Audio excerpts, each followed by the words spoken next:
باب من تبرک بشجر او حجر ونحوهما۔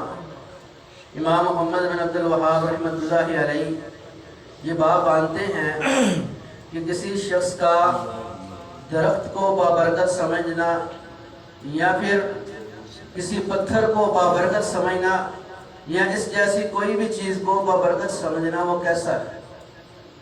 اللہ رب العزت کا یہ فرمان نقل فرماتے ہیں افرائیتم اللات والعزی، کیا تم نے خیال کیا لات کے بارے میں اور عزیٰ کے بارے میں، ومنات الثالثۃ الاخری، اور منات کے بارے میں جو تیسرا ہے۔ یہ مشرکین کی دیوتیاں تھیں۔ اللہ رب العزت فرماتے ہیں ان کے بارے میں کہ تم نے خیال کیا۔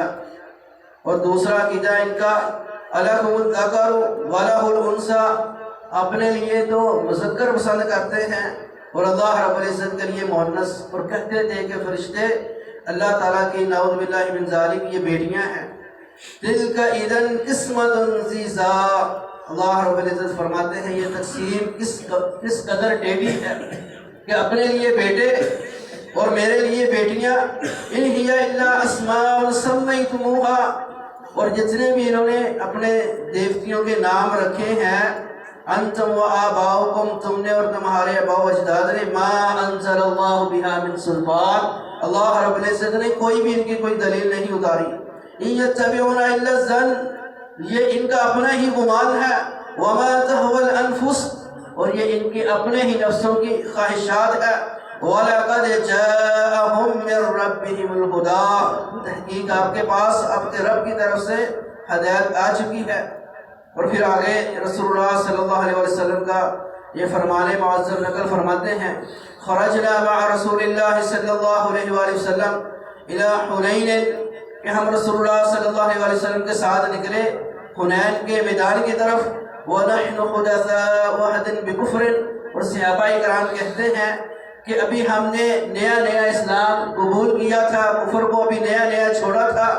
وَلِلْمُشْرِكِينَ، جب اس مقام پر گئے حنین کے مقام پر، مشرکوں کے لیے وہاں سدرۃ، ایک بیری تھی، یعکفون عندہا، جس کے گرد وہ طواف کرتے تھے۔ وَيَنُوتُونَ بِهِ أَسْلِحَتَهُمْ، اور اس بیری پر وہ اپنا اسلحہ ٹانگتے تھے۔ یقال لها، اور اس بیری کو وہ کہتے تھے ذات انوات، ذات انوات اس بیری کا نام تھا۔ فمررنا بسدرۃ، بس ہم بھی اس بیری کے پاس سے گزرے۔ فقلنا، تو ہم نے کہا یا رسول اللہ، اے اللہ کے رسول، اجعل لنا ذات انوات کما لہم ذات انوات، اللہ کے رسول ہمارے لیے بھی کوئی ایسی چیز بناؤ جو برکت ہو، جیسے ان مشرکوں کے لیے ہے یہ بیری ذات انوار، ہمارے لیے بھی ایسی چیز ہونی چاہیے۔ اور فرماتے ہیں اس لیے ہم نے کہا کہ ابھی نیا نیا اسلام قبول کیا تھا۔ فقال رسول اللہ صلی اللہ علیہ وآلہ وسلم اللہ اکبر اللہ اکبر، آپ صلی اللہ علیہ وآلہ وسلم غصے کی حالت میں آئے اور کہا اللہ اکبر، اللہ ہی سب سے بڑا ہے۔ انہا سنن، یہی تو گمراہی ہے، یہی تو بدعات ہے۔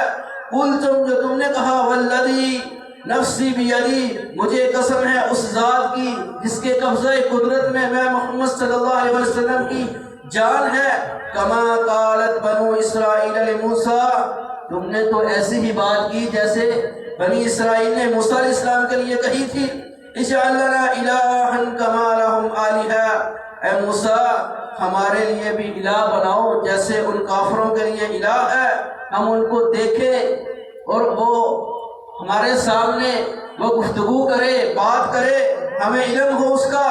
قال انکم قوم تجہلون، تو موسیٰ علیہ السلام نے کہا تھا تم تو ایسی قوم ہو جو جاہل ہو۔ پھر آپ صلی اللہ علیہ وسلم نے فرمایا لترکبن سنن من کان قبلکم، تحقیق تم بھی پہلی امتوں کے راستے پر چلو گے۔ جیسے وہ گمراہ ہوئے، انہوں نے طرح طرح کی چیزیں پکڑی، ان کو بابرکت سمجھنا شروع کر دیا۔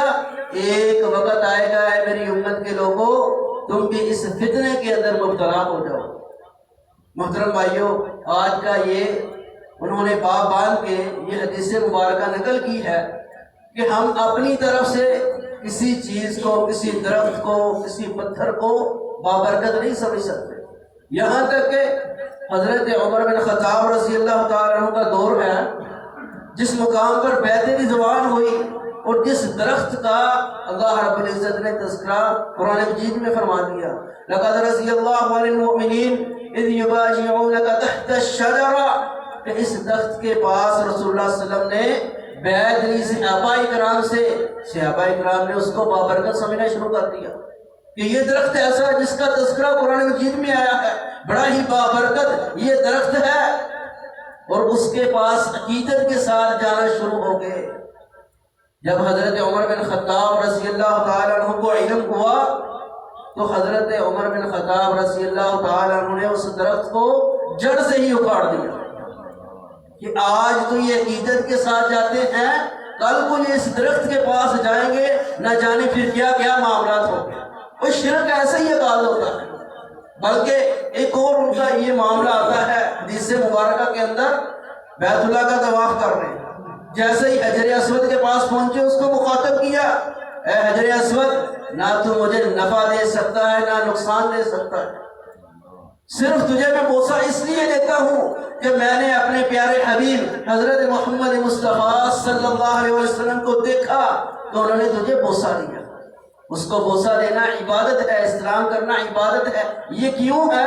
رسول اللہ صلی اللہ علیہ وسلم نے ایسا کیا، اور جو آپ نے نہ کیا ہو، چاہے وہ کس قدر ہی ولی کیوں نہ ہو، صحابی کیوں نہ ہو، یہ صحابہ اکرام کی بات ہے، کسی عام ایرا غیرے کسی شخص کی بات نہیں ہے۔